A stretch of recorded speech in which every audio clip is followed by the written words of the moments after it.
So he's the real person we should glorify. And Brahmananda is just one fragment of the Hare Krishna family that we're going to glorify today because it's his disappearance day, which was 9 years ago, 2015. So I welcome you this morning at this function, which was so nicely arranged by Mahadevi. So we should give her a little hand, because she's always caring for the devotees. No matter who it is, she always exhibits her motherly care for everyone, both male and female. There's no discrimination. So thank you for coming.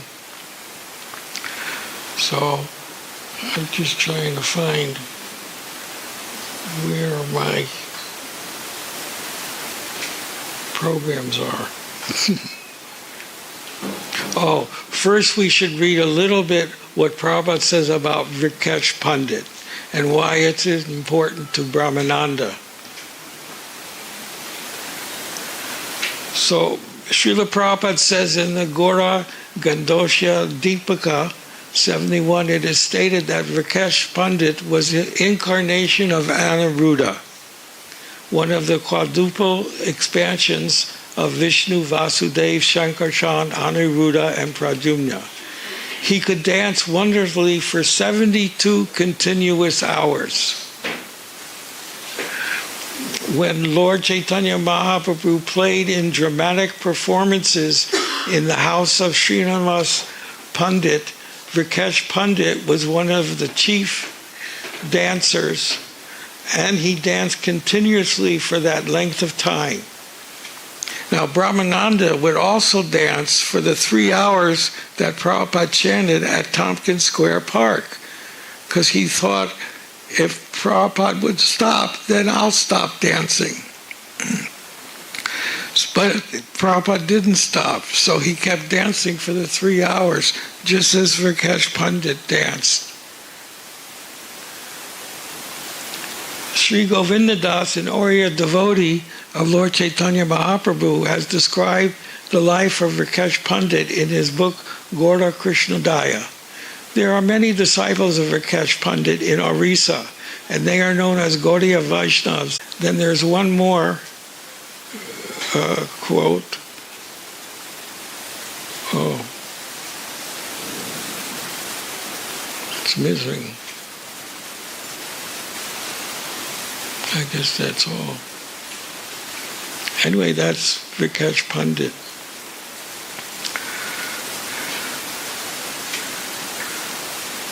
Then I thought you'd all like this very nice photo with Gopal, who's recently left his body, and Brahmananda.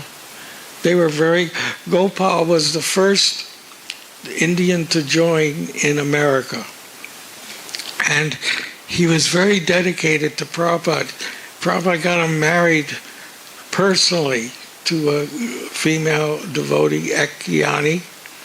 She was, I think, Puerto Rican. And they had a son. I saw the baby when it was born, and it looked just like Gopal. I mean, I was shocked. There was no difference. Just like little Gopal. It was a beautiful baby.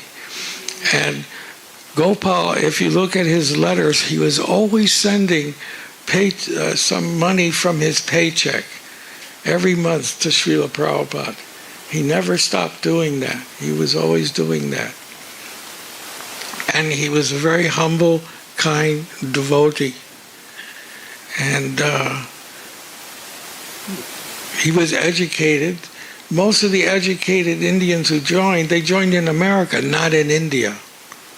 We didn't get very many, because nobody wanted to give their son to become a sadhu in those days. Now it's changed, but in those days, it was very difficult in India to get converts.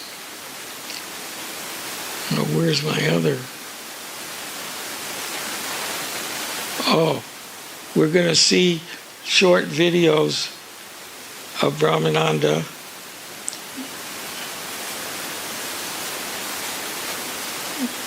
Oh, Brahmananda wrote articles for Back to Godhead. He wrote a lot of poems which had to be approved. So I gave a little list of some of the poems, mostly in 1966 and 67. He gave for Back to Godhead, approved by Srila Prabhupada. And these are, now I'll play the part where Prabhupada mentions in a lecture about Brahmananda dancing. How do you make the sound up?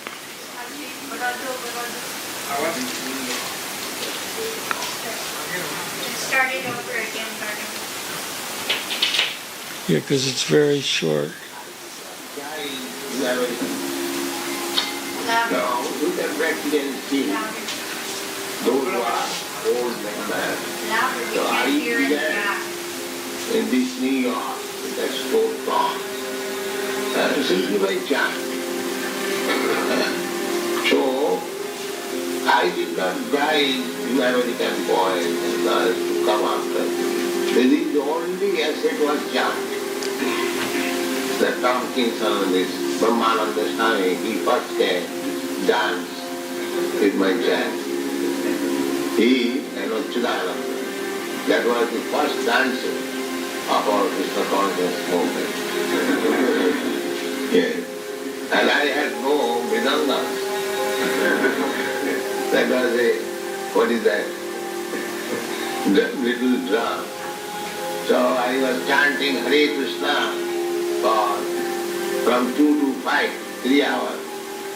And so many boys and girls were coming and joining.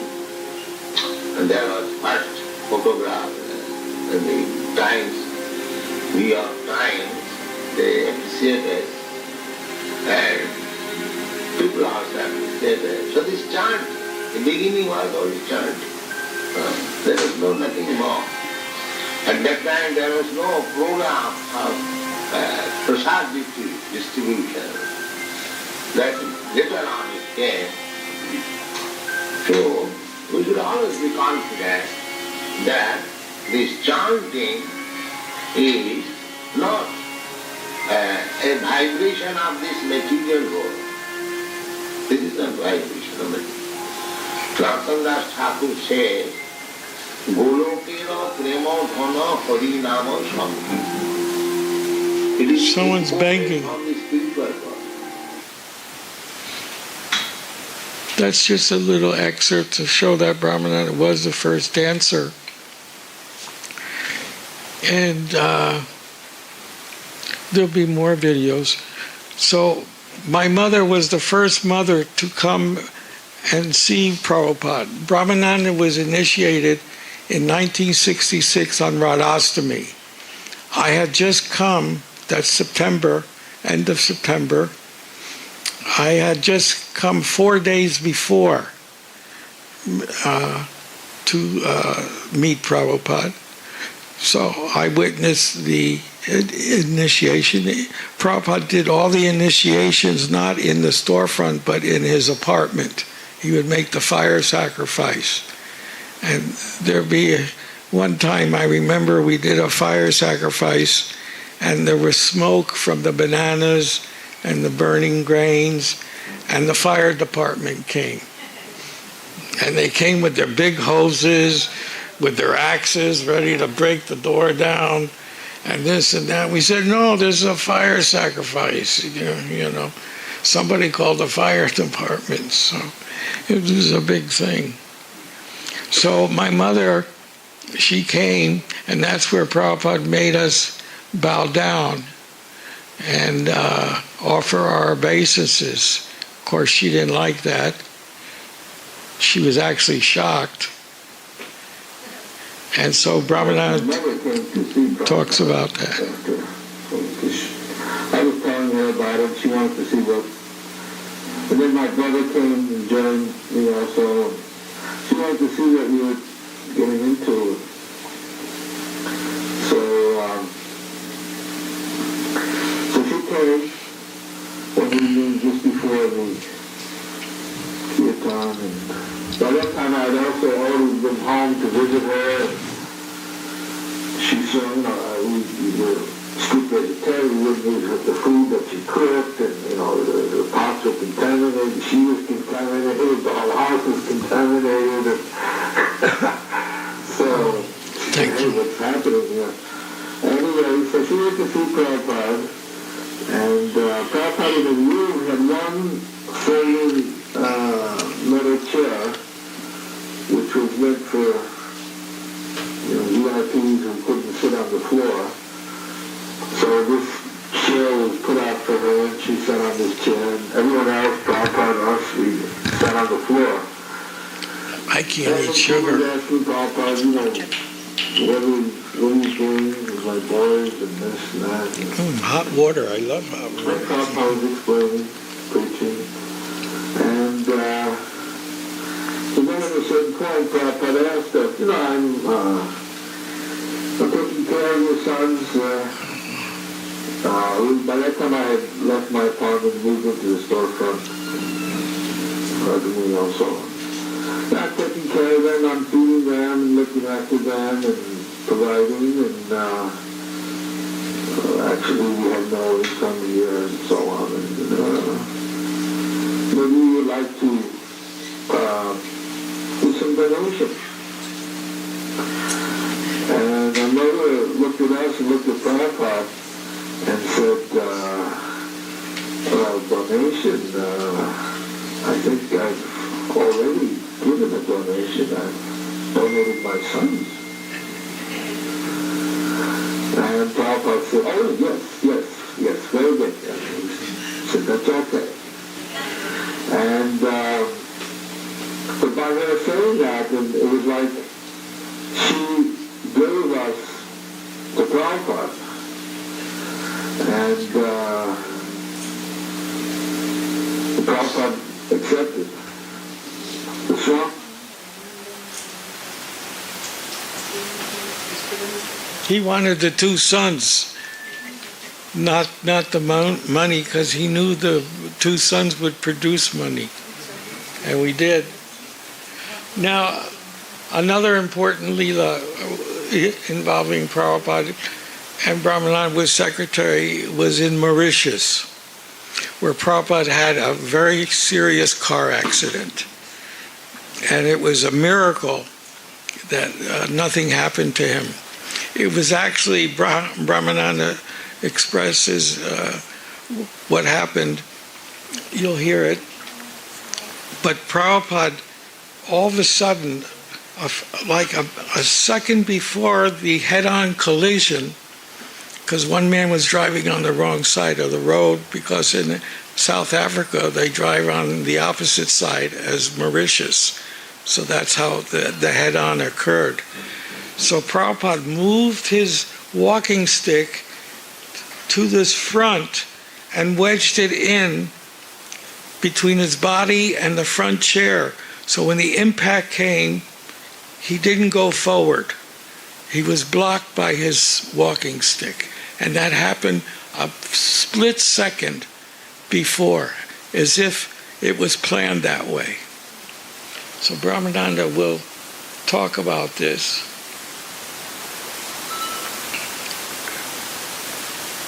Well, I can never do this right. Anyway, so there were some days where there was really no programs scheduled. So Prabhupada thought we'll go for a ride. We had this big limousine there, and he had nothing to do. It was the Prime Minister's limousine. So, let's go for a ride. It was lent to Prabhupada. And so we arranged it all. And Mauritius is a very scenic, very beautiful place. It's kind of pristine island.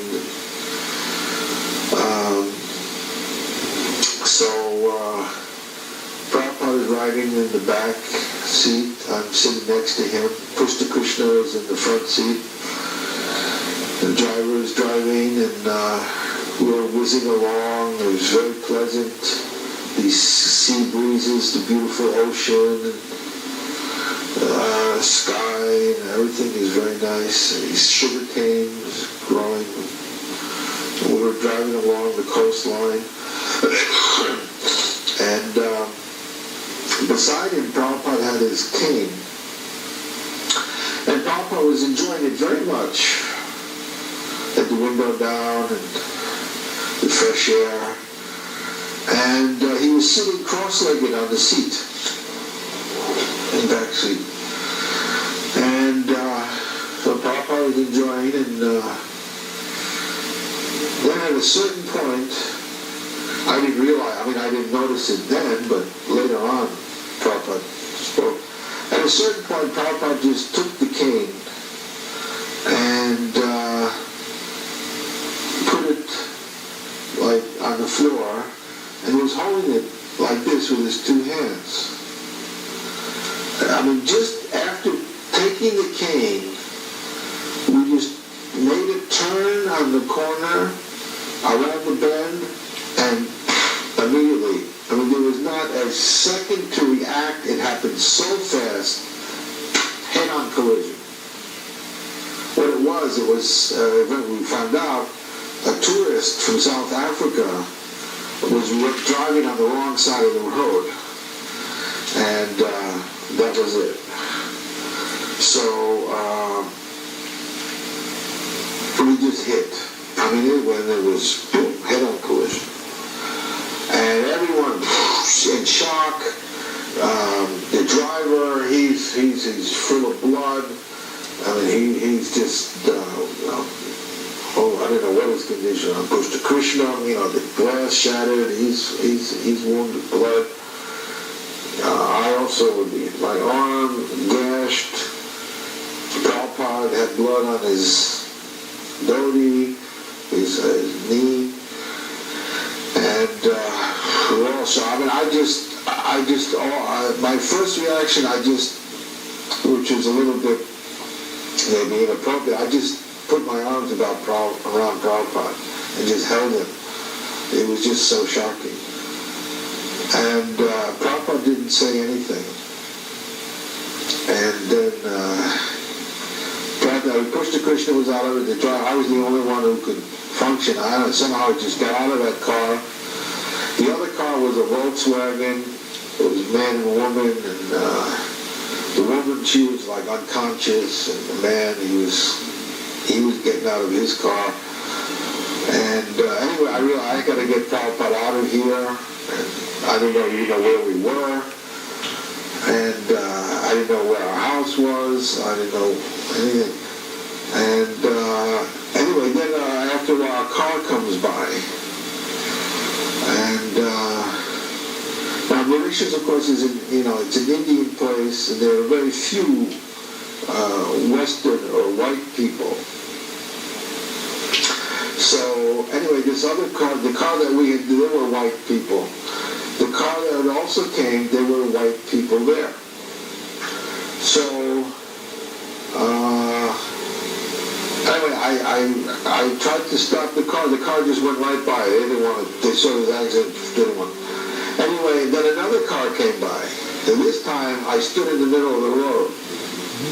The car stopped.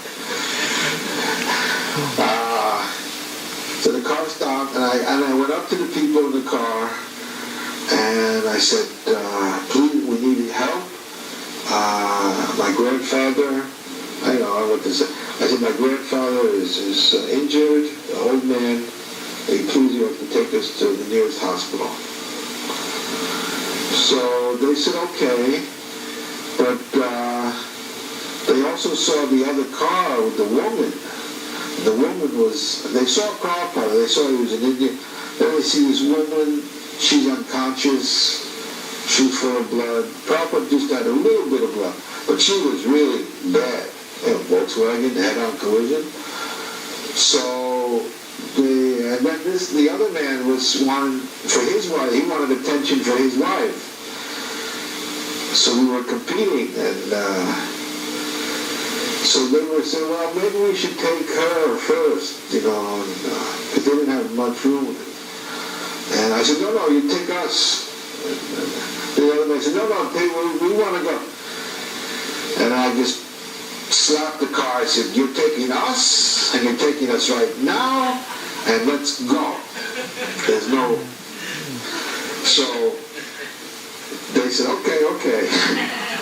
And so I took Prabhupada out of the car, and we went and took, Prabhupada was absolutely silent, never spoke a word. I put him in the car, get in the car, and then people start driving. And anyway, we're getting in the car, and the only reason they were taking us because I forced them. And we get in the car, and they said, "Well, we don't know where the hospital is, and this and that." And anyway, we're going over here and to our hotel, and you can go to the hotel. And I said, "No, we want to go to a hospital right now." And so Prabhupada didn't say anything, so I knew whatever I was doing, Prabhupada was agreeing to, because he didn't say anything. So, but then I could see these people weren't helping us, and they didn't even want to take us. They didn't want to find the hospital. They just wanted to go to. So I realized being with these people, this is not good. I just told, "All right, stop the car. They're not going to help us. Stop the car." And they stopped the car, and I took Prabhu. We got out of the car, and then they left, and there we are, standing in the middle of nowhere, and I didn't know where to go again. I mean, lost, you know. And then another car comes along, and I stopped that car. But this car had 3 Indian guys in it. And they saw Prabhupada, how they were, offering respects, and Swamiji, and I said, "Yeah, take us to the nearest hospital. We'll go to the nearest hospital." Then Prabhupada said, "No, take us home. No hospital." So I didn't even know where our home was, and we had to. Eventually, they could understand where it was and so on. And so anyway, they were very happy to take us immediately home. Go around all the way on the other side of the island. I mean, it was quite a drive. So we go home, and the car pulls in. Harikesh Maharaj was there. He didn't come with us. He was doing the transcription. He stayed back. I mean, he didn't know because we left in a limousine and we came back in this junky old, with 3 Indian boys, a junky old car. And then Prabhupada gets out of the car and there's blood on his door. I'm like, "Okay." He just goes into the house, sits down in his place. And so we had to dress. There was a wound. We had to dress the wound, clean it, and then Prabhupada was saying that now he wants to go back to Bombay. Prabhupada never wanted to leave Bombay anyway, even for any other trip, because Prabhupada was very much concerned with the Bombay project, getting the land, fighting all the government, the municipality, the local politicians, the residents, the seller. I mean, it was just a constant battle, required constant supervision. Prabhupada had to do that. What Prabhupada made was an ointment made from neem, and it was applied on his wound, and within 2-3 days it totally healed from making that ointment. He told Harikesh to get neem leaf and something else to mix it with it. They had to cook it down or something, and Prabhupada made this ointment, and it completely cured his wound that he had on his leg from the accident. But Brahmananda also said that Prabhupada never spoke about the accident again. That's how serious it was. When Prabhupada came back to Bombay, I was there, and we all went to his room, and he picked up his dhoti and showed us his wound. But he never liked to talk about it. That's all he said.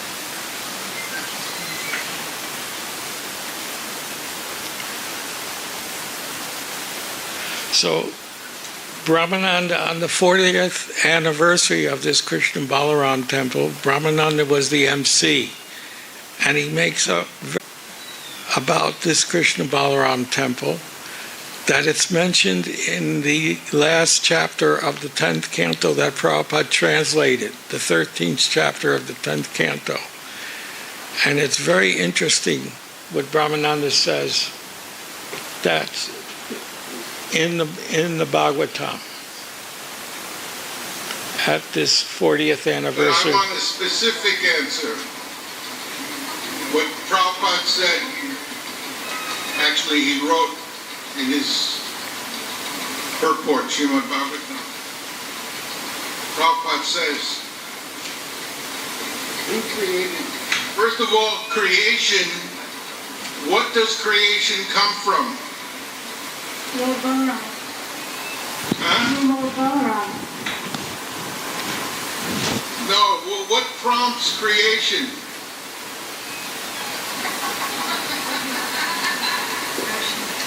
All right, I'll tell you the answer. Desire.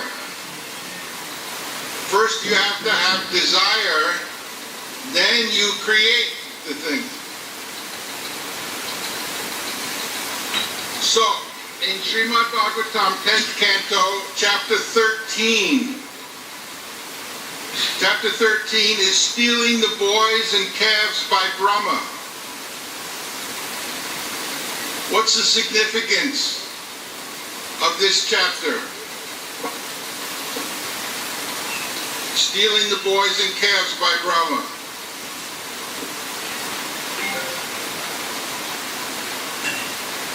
What's the importance? This was the last chapter that Prabhupada translated of Srimad Bhagavatam. Right here in Vrindavan, in his house, on his bed. You've all seen the photos. Pradumya holding the dictaphone. So, this is the final chapter. And this verse, this purport, is one of the final verses that Prabhupada composed. So we should think, the final words are most important. So in this purport, Prabhupada reveals, he talks about himself, which is very rare. Prabhupada in his purports hardly ever wrote about himself. He writes about himself, and he writes about the Krishna Balaram Mandir. So the verse number 50, is about the desires of the pure devotees. And if they do, what are those desires? And where do those desires come from? Well, the verse explains that desire in the pure devotee is created by the sidelong glances of Vishnu or Krishna. So Prabhupada is writing about the word Swarkarthanam refers to great desires. As mentioned in this verse, the glance of Lord Vishnu creates the desires of the devotees. A pure devotee, however, has no desires. Therefore, Sanatana Goswami comments that because the desires of devotees whose attention is fixed on Krishna have already been fulfilled, the Lord's sidelong glances create variegated desires in relation to Krishna and devotional service. In the material world, desire is a product of Rajaguna and Tamaguna. But desire in the spiritual world gives rise to a variety of everlasting transcendental service. Thus the words for Karthanam refers to eagerness to serve Krishna. In Vrindavan, there is a place where there was no temple, but a devotee desired, quote, "Let there be a temple. Let there be seva, devotional service," unquote. Therefore, what was once an empty corner has now become a place of pilgrimage. Such are the desires of a devotee.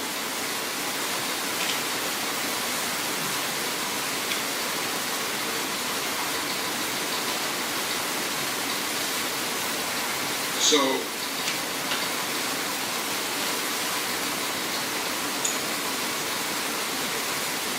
we may think that we constructed this temple and deities and everything, but actually it was simply due to Prabhupada's desire. He wanted a temple in Vrindavan,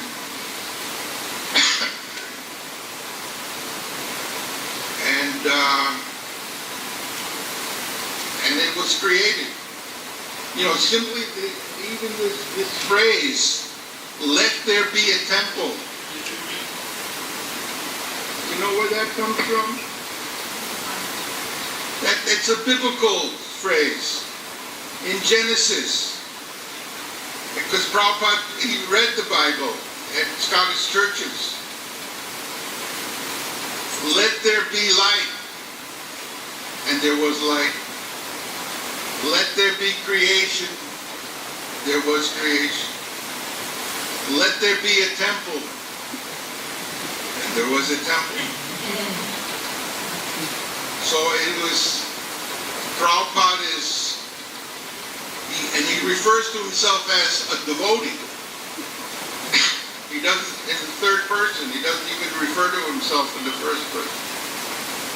He's so humble. So because one devotee desired, even it was a vacant place, now it has become a place of pilgrimage. And we can see that in Prabhupada's entire history, his career, that everything happened because of Prabhupada's desire. We couldn't see that. He didn't reveal it to us. But otherwise, how did these happen? Otherwise, you have to call in miracles. Like I can tell you of Prabhupada, Brahmananda is mentioning about Macmillan. That's another, miracle.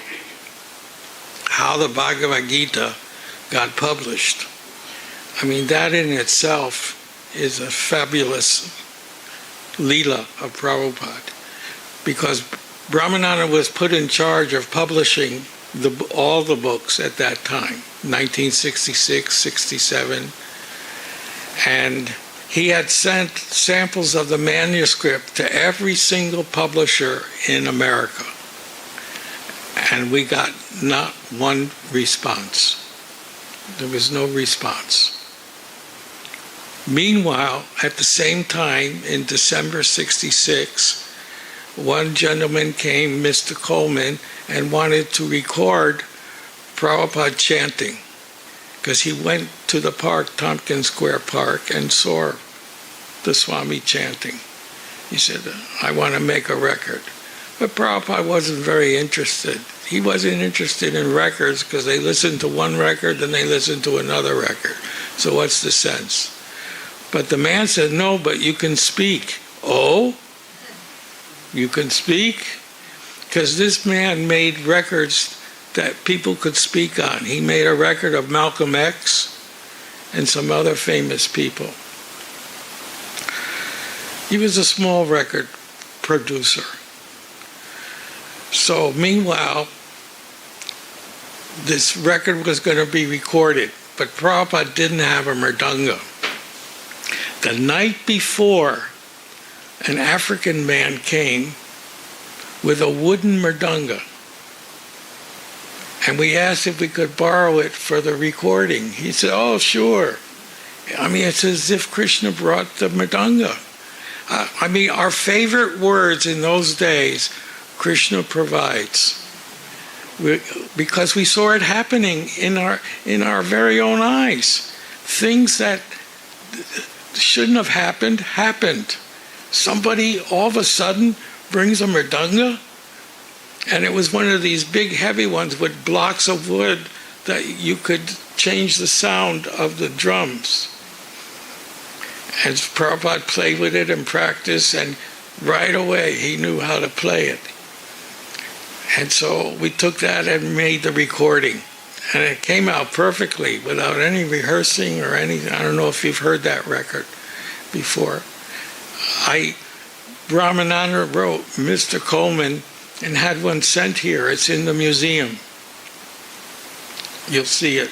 Krishna Consciousness. Mr. Coleman is still alive. Sarup just told me. He's 92 years old. You know. So anyway, we made the record. Then how to get the record advertised so people would buy it. So I thought of going to this very progressive radio station called WBAI. It came on only at night. About 12 o'clock it would come on. And because all the other radio stations were off, plus they had their antenna on the Empire State Building. So that station could reach South America and even London, as far away as London. You could get it on your radio. So I thought I'd go there and have them play the record. You know, I mean, they had all kinds of people. They had Bob Dylan on. They had all these famous artsy people. It was like a talk show, and they play a little music and smoke a lot of ganja. A lot. So I said, okay, I'm going up there at 11 o'clock at night. I said, keep the storefront open because I'm coming back. So I go up there with the record, and I open the door, and all this ganja smoke comes in my face. So I said, I have this new record that's fantastic. And they started playing it, and because they were on ganja, they started getting into the chanting. And they played, and I started getting woozy because I was tired anyway, because I had to go to sleep early, and the ganja just made me more sleepy. And I just fell asleep, but I gave all the information where they could get it, and they played it the whole night until 6 in the morning. 7 in the morning. I got up, I had my head down, and I said, what time is it? Oh no, I got to get back to the temple. And I said, did you give how much and where to send it? They said, oh yeah. So I go back to the temple, and about a week later we get a box from a courier, and it's full of letters, people wanting the letter, wanting the record. So we were shipping out all week. And all of a sudden we get a letter from Macmillan. It was on Macmillan letterhead. But it was from an accountant who put a check for $3 for the record. So I said, so Brahmananda thought, maybe I should show this to Prabhupada. Something told him to show it to, don't send the record, show this to Prabhupada. Something in his heart told him. So he went upstairs, showed it to Prabhupada. I said, this is a letter, someone ordering the record. And Prabhupada said, you go there and bring the record. But he's only an accountant, Prabhupada. Well, you know, he can't do anything. He said, no, you go there and you will see. You go there and you will see. That's all he said. So Brahmananda takes the record, goes there, And this man is sitting in a little cubicle, glass cubicle. Brahmananda said, should I bring the manuscript? No, he didn't bring the manuscript. Prabhupada said, no, just go. Yeah, he How can I go without the manuscript? no. He said that story. Because he's, Should I bring the manuscript? And Prabhupada said, no, just go. yeah, you just bring the record. That's what he said. Just bring your record and you will see. So he's in the cubicle talking to the accountant. You know, in those days, we used to buy our clothes at the Salvation Army. So he was wearing these big pants with suspenders.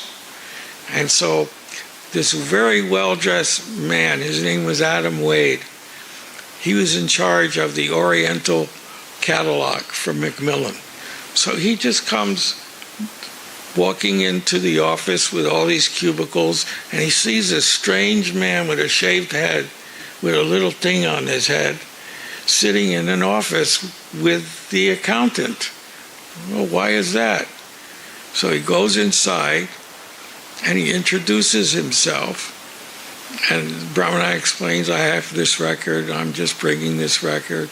He said, I'm Mr. Adam Wade, I'm in charge of the Oriental catalog. And so Brahmananda says, I have a manuscript of the Bhagavad Gita. And Mr. Wade, he goes, what? He repeats himself, Brahmananda. He says, I have a manuscript of the Bhagavad Gita. Oh, you bring it right in. We're ready to print. I need one right away for our catalog because I don't have one. And that's how it started. Just from the record, the Bhagavad Gita got published.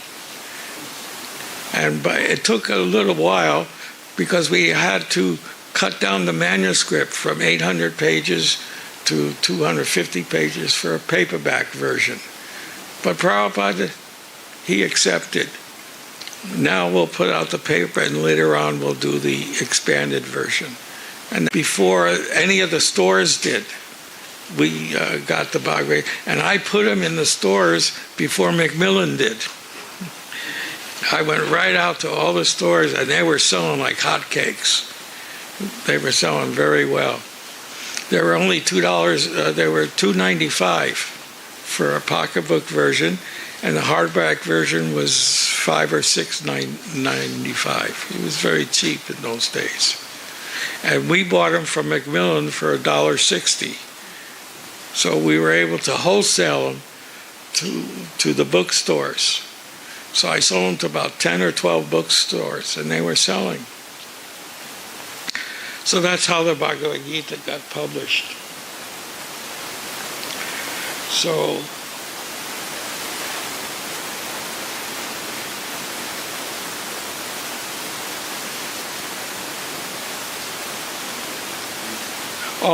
this is the 100th anniversary of Srila Prabhupada, 1996 at 26 2nd Avenue.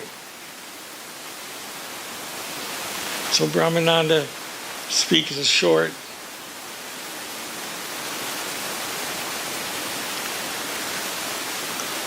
Tells some short leelas. Now I noticed one thing, I just noticed that the sink is not there.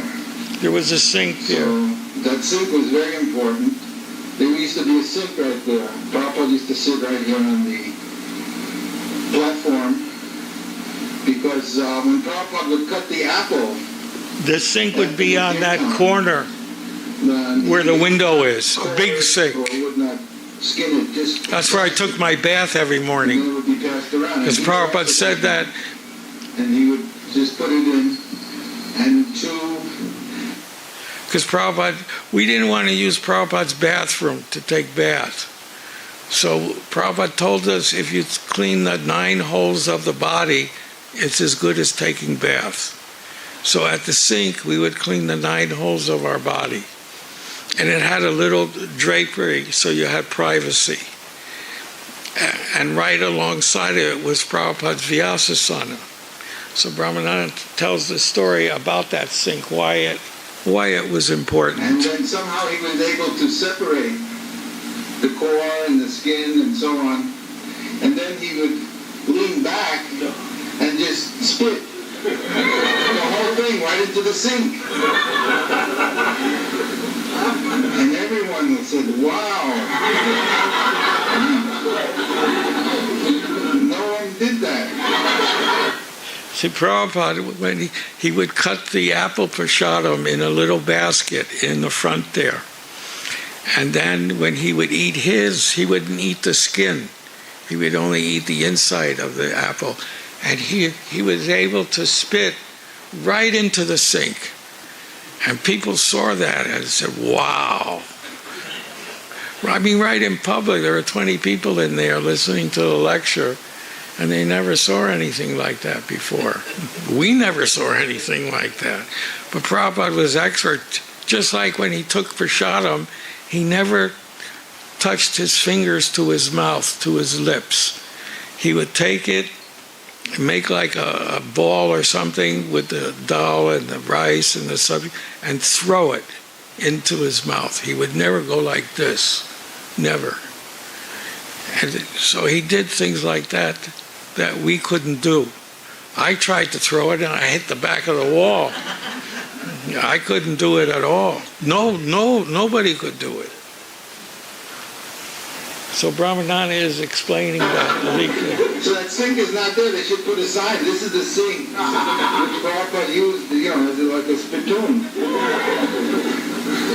When I was going to work, I would go every day to work to New York City, a Board of Education. In a conversation, Prabhupada mentions when he took over the apartment and the storefront, it was $200 a month rent. But he said nobody took responsibility. It was Prabhupada's responsibility. And the only income he was getting from selling his Bhagavatams, which were only $5 per book in those days. And there weren't very many of them.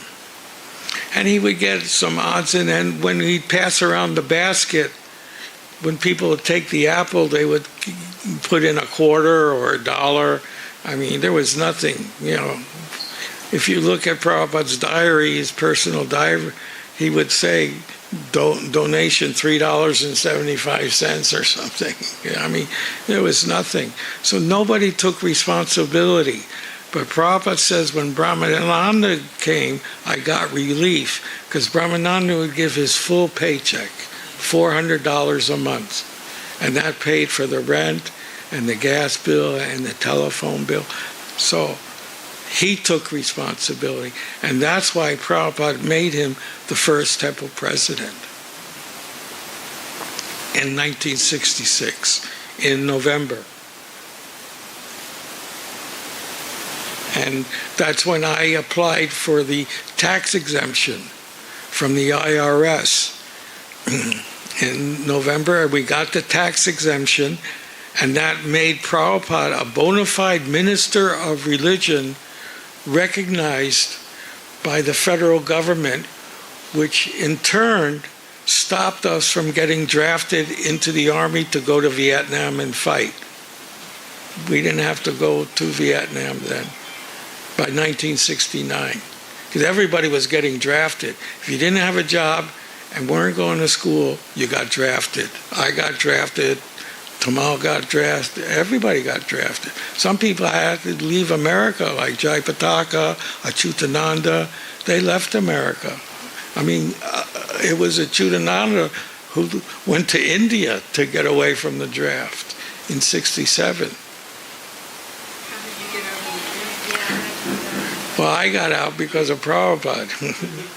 No, actually, it was in my medical record. When I went, I was standing in line to be checked, and I heard my name over the loudspeaker, come to an office. I go, oh no, maybe I'll be an officer or something. No, actually, I was scared. Why are they calling me? So I went in the office, and he was looking at my folder, and he said, I'm very sorry, Mr. Sharf, the Army can't use you. Because I had a knee injury when I was climbing a tree and I broke a cartilage when I was 10 years old. So when you break a cartilage, they can't use you in the army. You can't do the physical, type of exercises. So that saved me. But Prabhupada told me before, don't worry, they won't take you. But I didn't tell him about my medical record, and I didn't even know about that. So it was arranged. How old were you then? 18. I was 18 then. And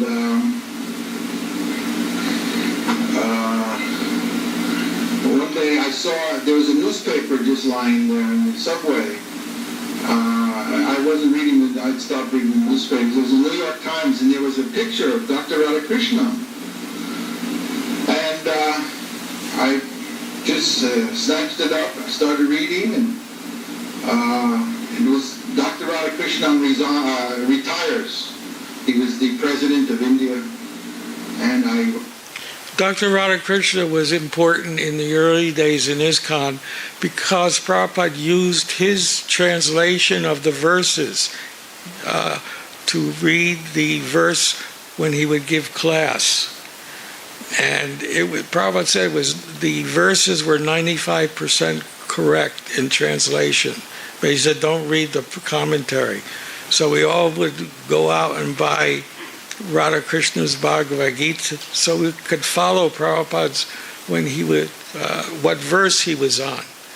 Otherwise, we didn't know what verse he was on because he translated his own verses. So there was no book for that.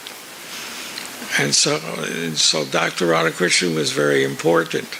And previously, historically, he had met Prabhupada and promised to join him in preaching Sanatana Dharma all over the world when he retired from the presidency. He was the first president of India.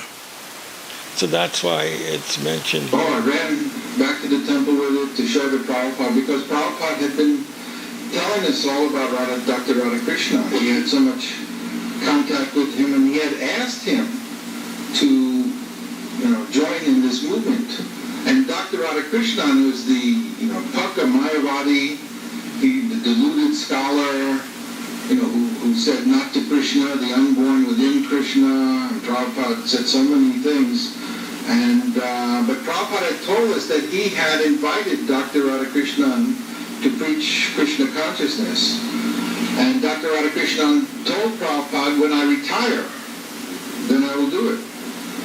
And here I am riding on the subway to New York on my job, and there's the newspaper right staring me in the face, Dr. Radhakrishnan retires. So I took the article, and Prabhupada wrote him a letter inviting him to take up Krishna consciousness. And but whatever happened, nothing came of that. But then later when Prabhupada went to India on his tour of South India, he went to see Dr. Radhakrishna. And you know the story, how he was incapacitated and so on. He had gotten a stroke, and he couldn't even speak. He was paralyzed. And Prabhupada said he cannot speak because he is Mayavad. This is what Krishna has. He spoke so much nonsense, and now he cannot speak. My roommate from college, I was living on 6th Street, and he came to tell me that we used to go to Krishna, all the yoga. Brahmananda is telling how he came to meet Prabhupada, which is much like Prabhupada's story, how he came to meet Srila Bhaktisiddhanta Saraswati through a friend.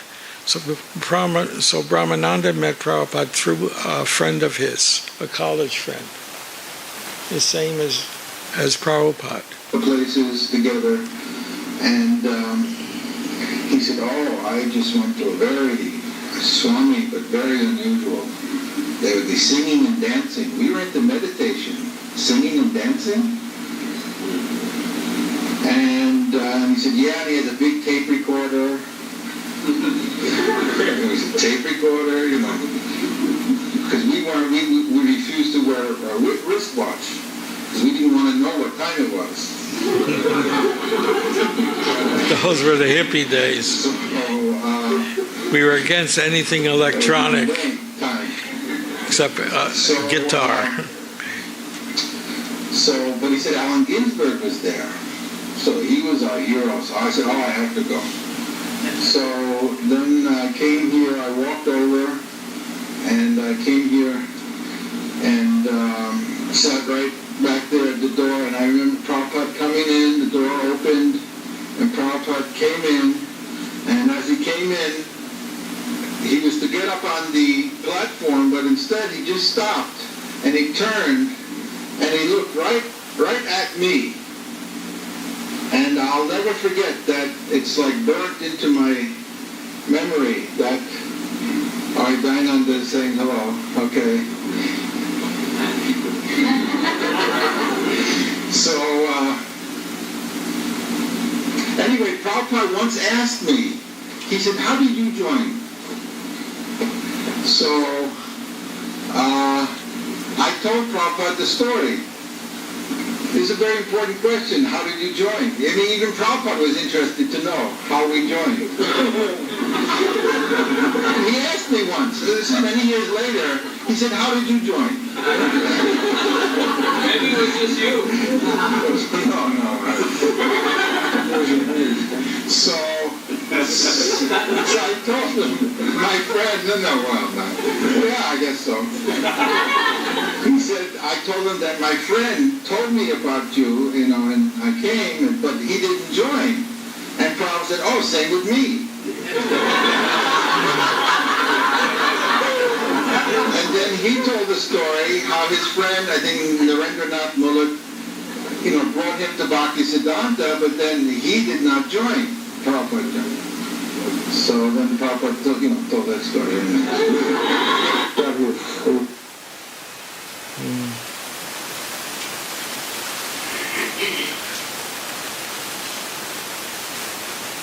Oh, this is nice. Brahmananda was the first temple president of Juhu. And his first job was to make a pando where we installed the deity on that little platform with a little roof. Prabhupada wanted the deity immediately there, even before construction. Because once the deity is there, you can't move it. That's the law in India. And although they were trying to get us off the land, Prabhupada knew if I put the deity there, they can't get us off the land legally. Because Prabhupada knew the man was cheating us. He was selling a huge plot of land for only 14 lakhs of rupees when it was worth 80 lakhs of rupees. Now it's worth in the crores. But at that time it was only 14 lakhs. And Prabhupada knew the man had sold it to other people. But Prabhupada wanted to tangle with him because back in the days when he was visiting Srimati Mukherjee, he would stay at her guest house, which is also located near that property. And Prabhupada would walk by that property and he would think, oh, that property would make a nice temple. And this is way back in the 50s when he was thinking that. And here it's 20 years later and he's getting the property. I mean, these are all miracles. I mean, or more than that. So anyway, so Brahmananda was the first president and his job was to make this pando. So he had to deal with these pandawalas, and they're kind of sticky to deal with, because they overcharge. So, of course, Prabhupada was going to pay because we didn't have any money. And there was no income in India at that time except from the foreigners. So after the pando was over, it was time to pay the pandawalas. So they wanted 50,000 rupees. And Prabhupada said, I'm not going to pay. And they were haggling around. Prabhupada ended up paying only 10,000 rupees. But this was an indication that Brahmananda wasn't able to deal with contractors. And if you're not able to deal with contractors in India, you can't be the president. So that paved the way for Brahmananda to go to another place. And where is he going to go? Well, that's another short story. Oh.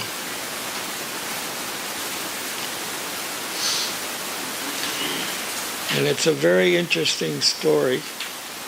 He's speaking to, we did a 3-hour interview with Padmanabha Goswami. He told us all the secrets about Radha Raman. I have it. It's 3 hours long. You know him? He passed away recently. Yeah. He made a temple here in Vrindavan. And, but one thing, when I wrote a letter to Srila Prabhupada, glorifying Vrindavan. I thought it was the most wonderful place.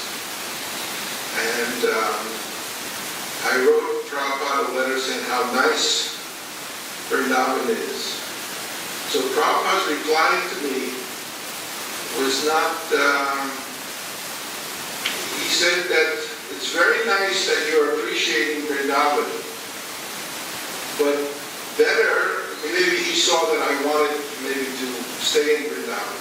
He said, but better go to Africa and make a black Vrindavan.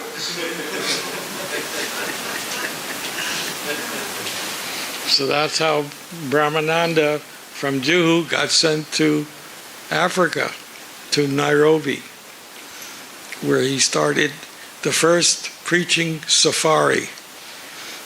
And he was very successful amongst the Gujarati and Indian communities, but totally unsuccessful with the black Africans.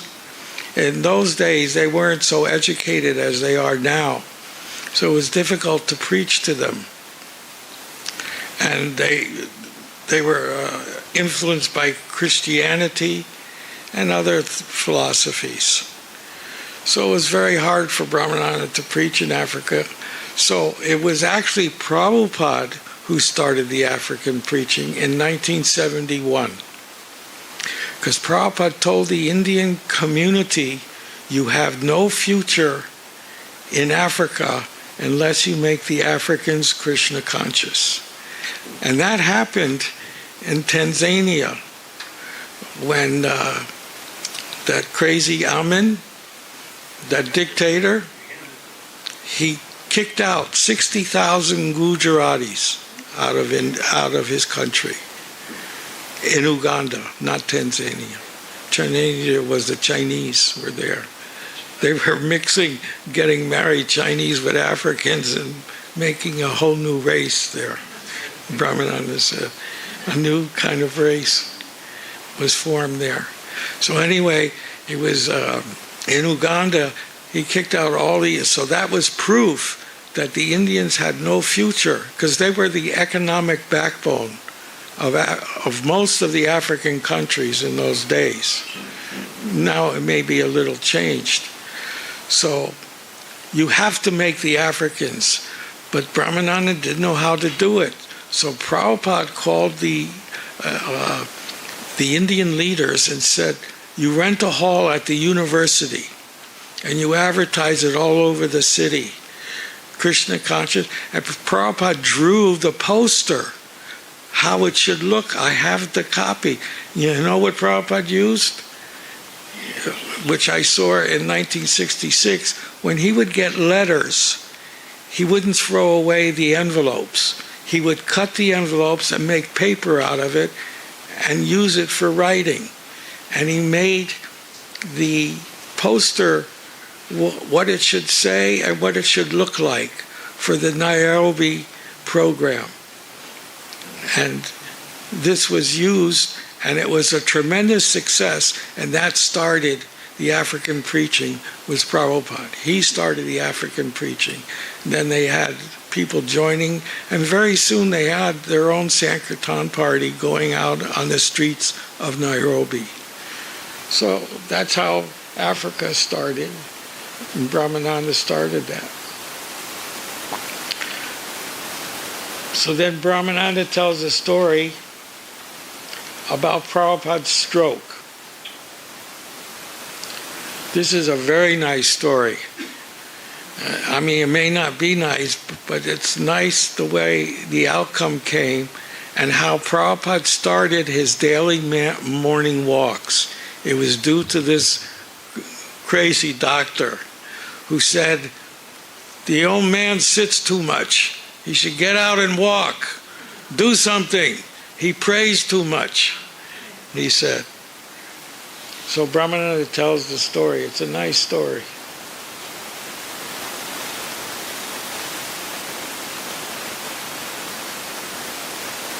His stroke. It was Memorial Day weekend. Memorial Day weekend in New York, everyone leaves New York City. It's like it was on May 30th, May 31st, which is Memorial Weekend, a very big holiday in America. Everybody leaves the city. This is New York City. This is 1967. We were all sitting down in the storefront waiting for Prabhupada to lecture on the Chaitanya Chaitamrita, and he never came downstairs. So we went upstairs, and there he was lying down, paralyzed. He was paralyzed in his left side, and he said he couldn't see in his left eye. He had paralysis. That's a stroke. That's not a heart attack. That's worse than a heart attack. And we didn't know what to do. Everybody was like shocked, and so we were frozen in time. We didn't know what to do. But Brahmananda took charge right away and knew exactly what to do. That's why Prabhupada made him president. This huge exodus. And I could see Prabhupada couldn't function, it was serious. So I called my family doctor, but he was out of town, and we just got the answering service. And I asked anyone know any doctor? Nobody knew. And I was calling. I just took the phone book. I started making random calls. Whomever I called, everyone was out of town for the weekend. Everybody goes. At least the those days, I don't know. And I'm just calling, and it's hard enough to get anyone to come to a residence anyway. And I actually could not get any doctor.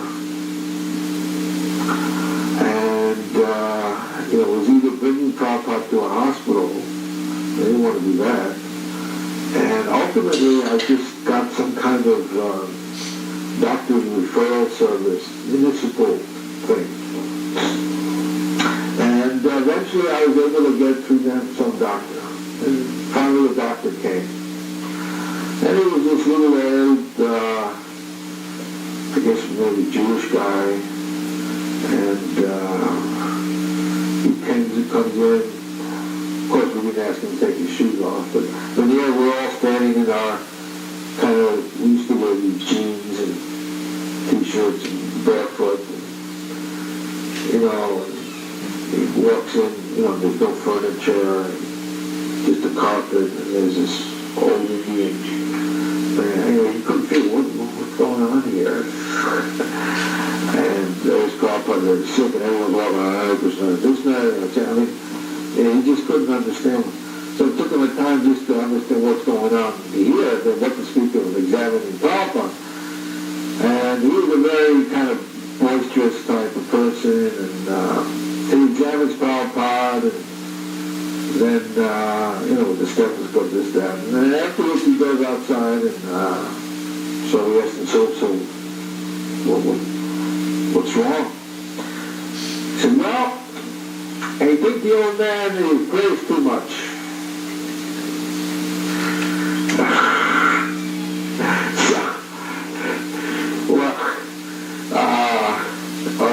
Okay. So, he's just praying there, he's just sitting there praying all day, and he's got to get out, he's got to do some exercise. And Prabhupada can hear him from, the other room. Yep, he's got to Gotta do something. Gotta exercise. Go for a walk. Gotta do something. Go out in the morning. Take a walk. Go to the park. So, anyway, and then he just left. And I mean, there's this guy, that's all he could say. So eventually we did have to I did put Prabhupada in the hospital. And then that's a whole thing. And then Prabhupada came out of the hospital, and we took him to a house in New Jersey we rented by the seashore. Anyway, then Prabhupada did recover sufficiently. And then Prabhupada announced that now I would take a morning walk. He said, that doctor, he said something very good, very valuable. We all laughed because we thought the guy was nuts. And he said, Prabhupada, no, he was given very good instruction. I will take that up. And Prabhupada then proceeded to take a morning walk. And Prabhupada always took that morning walk. I mean, no matter what his condition, what his health was, or whatever. I mean, I know stories of Prabhupada when Prabhupada was in Switzerland and it was snowing out. He was in a hotel, Shamsun took him to St. Mauritius, that's the whole story. But Prabhupada couldn't go outside for his morning walk, so he took his morning walk in the corridors of the hotel. Walking, just as if he was outside. He was just walking and walking. I mean, I know when there was an automobile accident he had in Mauritius, and we all had been injured, even Prabhupada. The next morning, Prabhupada rang his bell. We were all aching and paining, and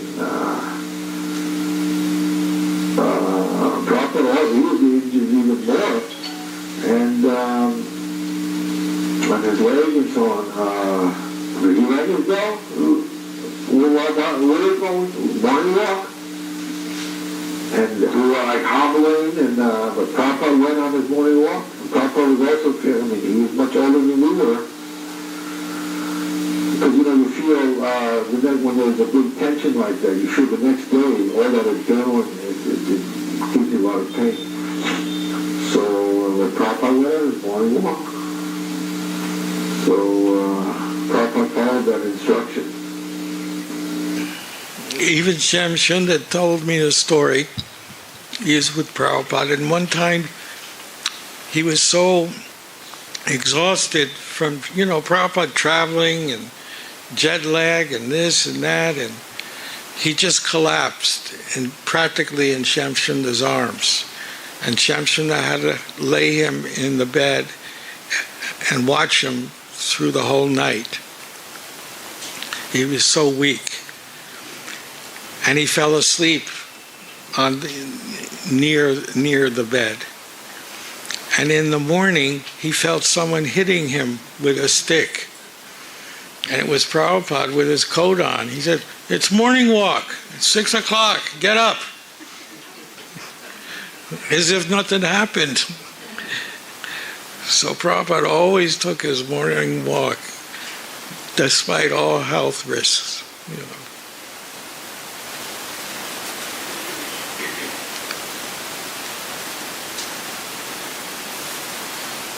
Oh, this is nice. One day, when Prabhupada was at the Boston Temple, Hansa Duda got a bus for Sankirtan. And they wanted to take Prabhupada on a ride. But there was no seat in the bus. It was stripped. So they had to put a couch chair, and Brahmananda held it down while Prabhupada sat in the chair. And Prabhupada took them on a tour to the place where the Jaladuta arrived in 1965. And Brahmananda tells that story. It's a very nice story.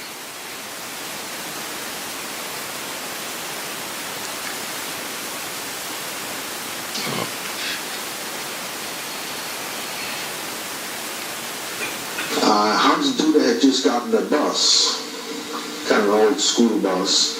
It was the first bus in the movement, the first Sankirtan bus. And he was talking about having this world Sankirtan party and travel all over. Everyone was excited about that. And he was telling Prabhupada about it.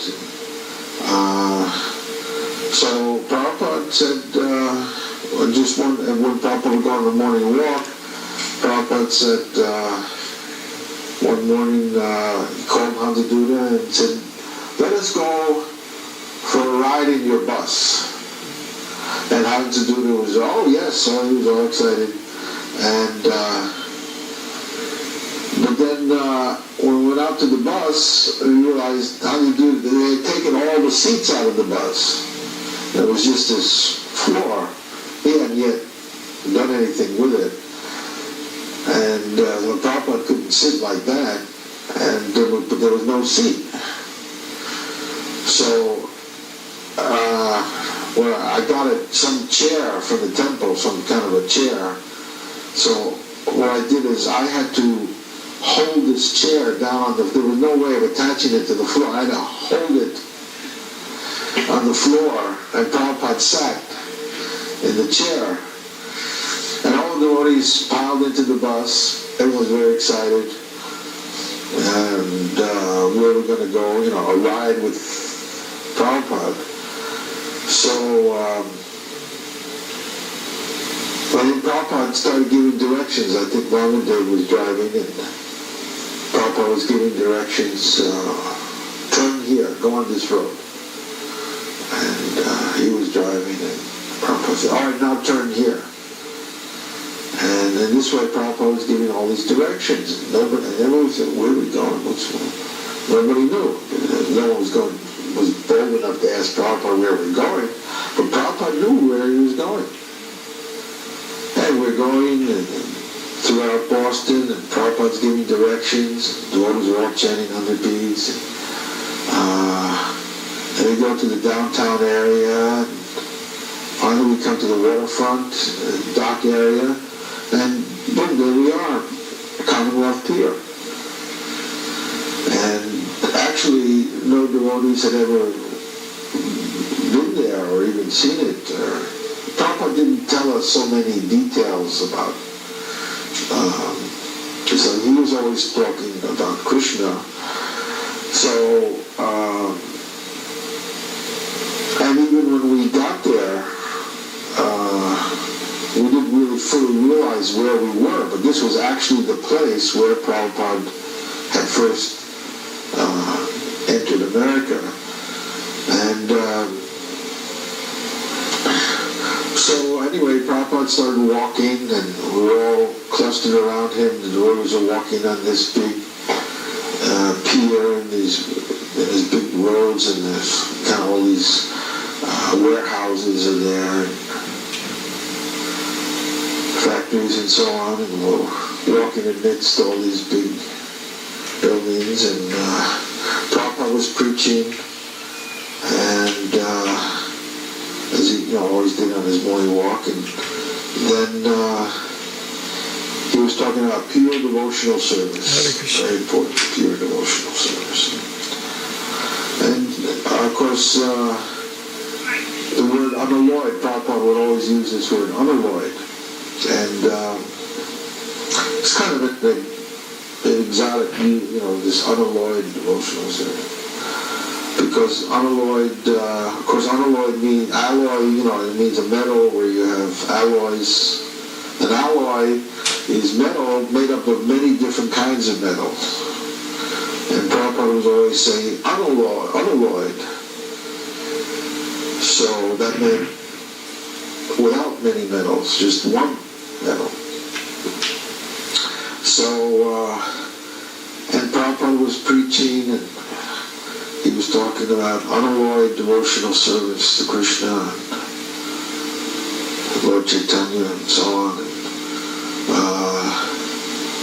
And at a certain point, Prabhupada was talking about this unalloyed, and he took his cane and he said, yes, unalloyed devotional service, and pointed with his cane, and we all followed the cane, and there was this huge sign on this warehouse. It must have been, like 100 feet long, a big, huge thing, the whole building, and it was Unalloyed Steel Company.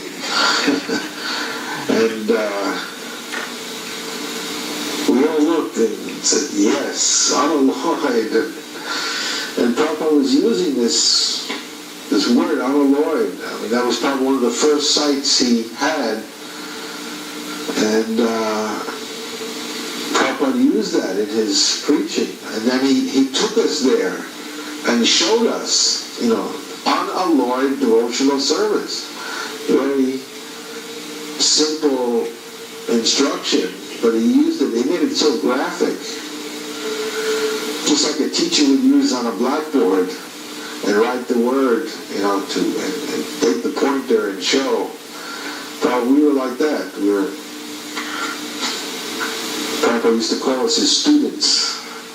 We were like these young students, and Prabhupada was showing us. I went to Mauritius.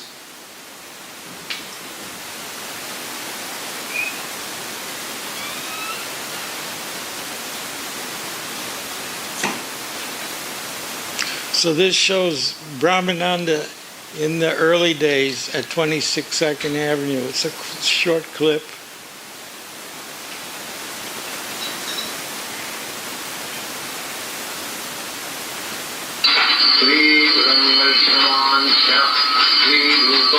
This is Prabhupada offering the foodstuffs in his apartment in the area where we would take prasadam with him every afternoon. Only a group of us, 5 or 6 of us, would take prasadam with Prabhupada.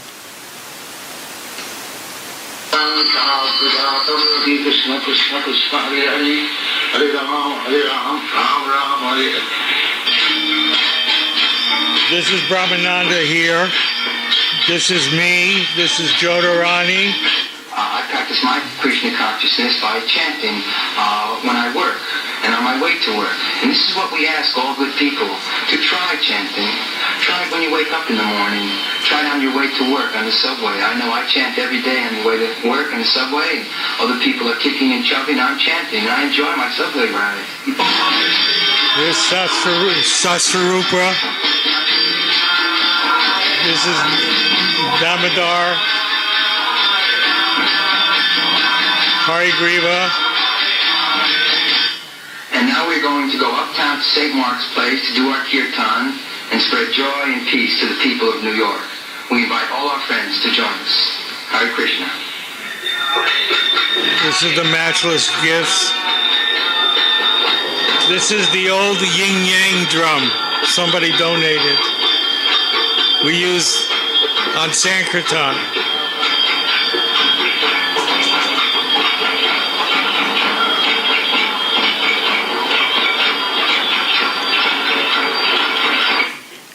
It was dangerous in those days to go out at night because people would drop plants on our heads. Would try to drop them on our heads because they didn't like the noise if we woke them up. And in the temple storefront above us, of course, were the apartments.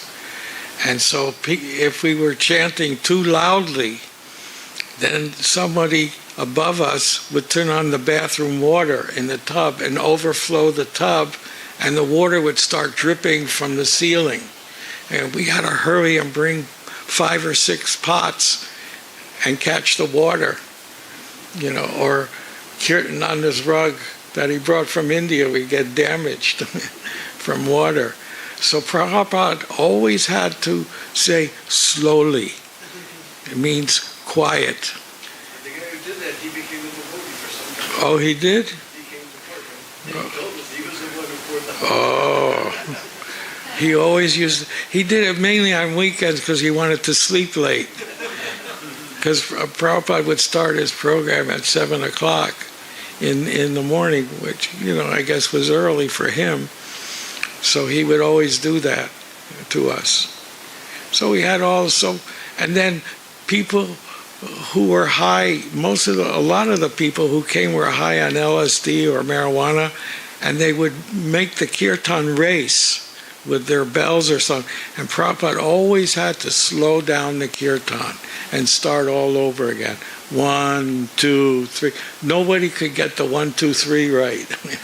They start going like this, or something. So Prabhupada had to tolerate a lot of things from us, in those days, and be humble as a Vaishnava. And it was very difficult in those days.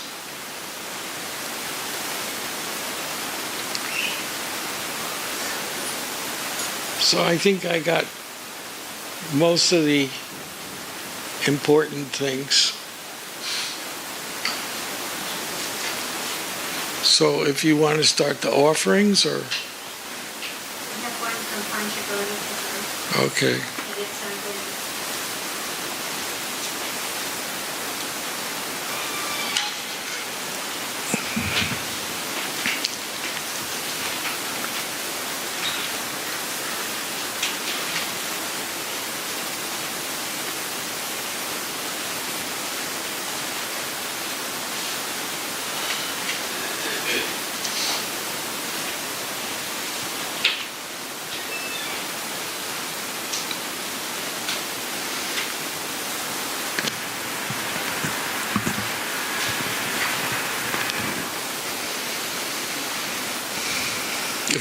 While we're waiting, if anyone has any questions about Brahmananda or the early days, or about Brahmananda, you can answer. Brahmananda Prabhu ki jai. I have fond memories of Brahmananda Prabhu. He did wonderful service for Srila Prabhupada, was the first to dance in Tompkins Square Park. Whenever he was with Prabhupada, he'd be smiling and so happy. So many letters of appreciation and service together, traveling all over the world, spread Chaitanya Mahaprabhu's mission. And met many times Ramananda in Florida. We lived together in Sri Vrindavan Dham. He gave wonderful classes, especially when there was the incorporation of ISKCON, something about Srila Prabhupada in particular. So he's very dear to Srila Prabhupada, who's dear to Chaitanya Mahaprabhu. We're all very fortunate to have had such wonderful association. As we remember his dedication and love for Srila Prabhupada, all of us will better our hearts. And I like giving him that neck and shoulder massage. He was very solid Vaishnava. So Brahmananda Prabhu was an inspiration for all of us. That love that Prabhupada showed him by his surrender and dedication, he'll show to us as well for our attempts to follow and serve His Holiness Brahmananda Prabhu. His Holiness Brahmananda Prabhu ki. Hare Krishna.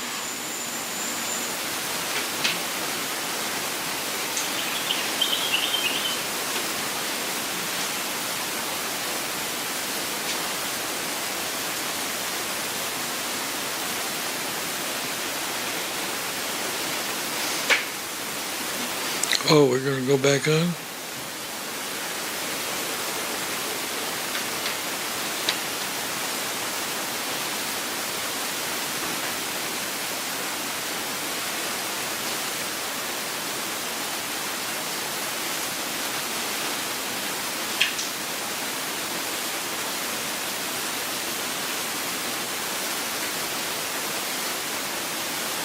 I can't, all my programs are all mixed up.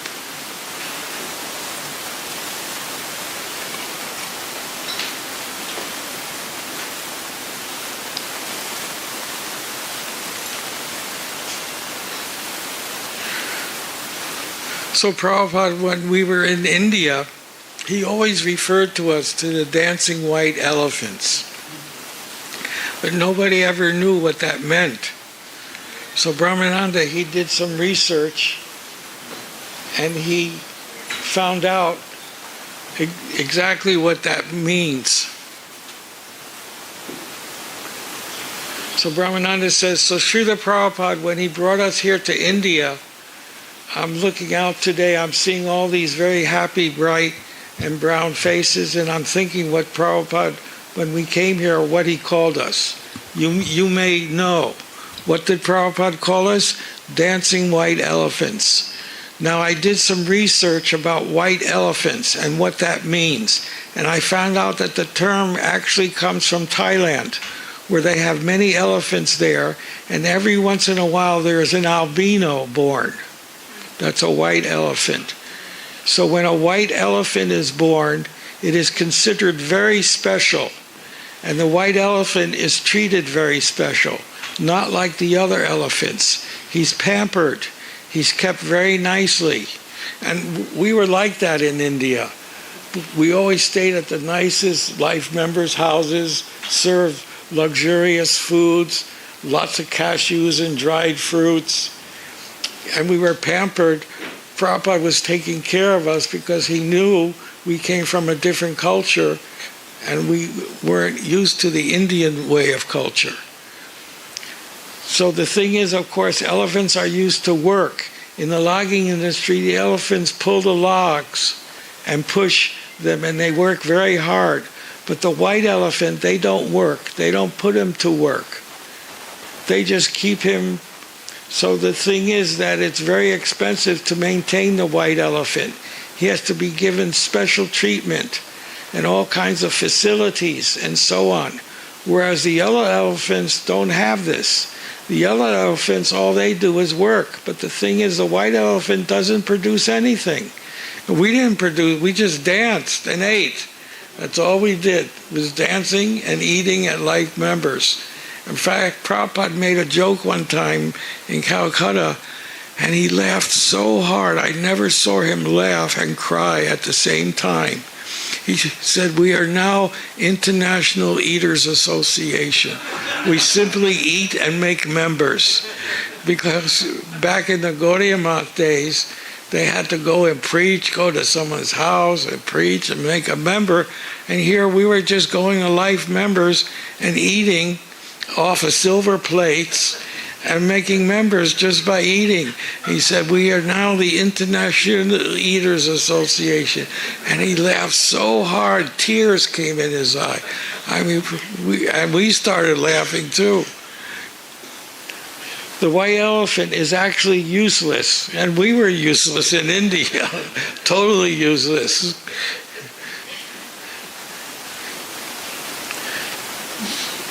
He cannot work, he just maintains. So what they do with the white elephant, they teach him some tricks to perform something. They make some show and they're entertained, just like we were.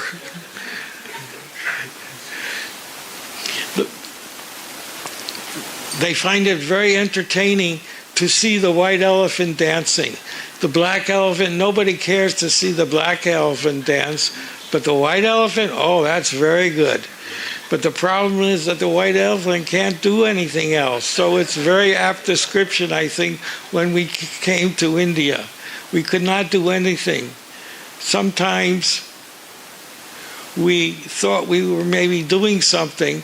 Then Prabhupada had to remind us, actually, he was doing everything. And that's a fact. We were mismanaging everything. We couldn't deal with contractors. We couldn't do this. We couldn't do that. All we were expert in is wasting money. The Prabhupada said that's all we were good for, is wasting American money.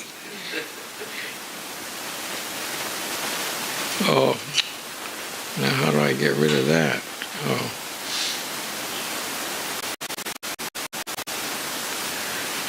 Actually, Prabhupada had to manage everything, every last detail, to how to distribute prasadam. Just like Kausalya was saying, Prabhupada had to teach us how to peel a banana, how to eat the proper way. I remember Prabhupada had to teach us how to eat a mango properly.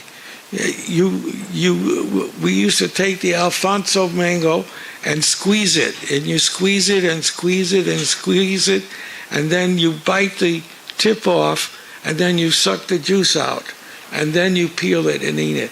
Prabhupada had to teach us all these things. We didn't know how to do any of these things. Less than Sudras. How to peel banana, how to eat the proper way and wash, and so many things. So Prabhupada had to micromanage everything. And why? Just so the white elephants could attract the brown elephants now. But this was Prabhupada's mission when he came to India. Prabhupada went to America in 65, 66, then he came to India in 70. When Prabhupada came to India in 70, then he made India his base. That's the thing that changed the whole movement, is when Prabhupada actually changed his whole formula for preaching. Before, he was going to just preach in the West, but he saw that the God Brothers made such a mess of India, because when I came to India in 71, no one even knew the name of Lord Chaitanya in Calcutta. And that's the place of Lord Chaitanya. They made such a mess that there was no preaching. Prabhupada centered his whole energy in India.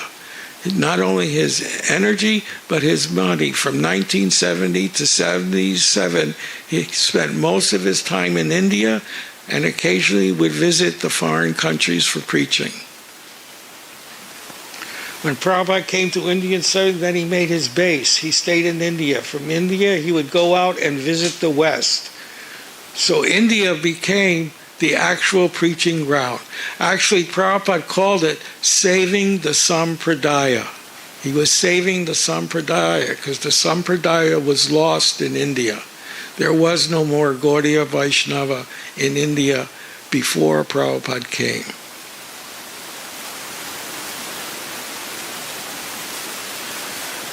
But he stayed from 71 all the way through in India was his base. So the mission was to have the Indian people become devotees. When Prabhupada was here, he used to tell everyone, I am the only Indian who is practicing Krishna conscious. And it was a fact. He said, look at what I've done. I am the only Indian. He used to tell the other Indians, if you join, how much we can do. So I'm very happy to see so many happy, bright, enthusiastic faces here fulfilling Prabhupada's desire. Thank you very much. Brahmananda spoke this, I think, at the 2002 Juhu reunion.